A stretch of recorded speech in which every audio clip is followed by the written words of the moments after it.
Bagamat kilala siya sa kanyang pagiging matigas at walang kinakatakutan, lihim niyang crush si Junghil, Lee Jong-suk, ang pinakamalaking playboy sa paaralan.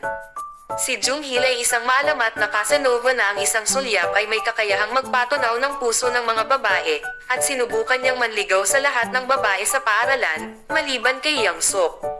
Dahil alam niya na makakalaban niya si Gwang-sik, Kim Young-kwang, ang pinuno ng isang kalabanggang ng paaralan nila, na may gusto kay Young-suk. Makikita sa isang rural na bayan noong 1982, si Young-suk ay ang kinatatakutang leader ng isang babaeng gang sa Homsong Agricultural High School.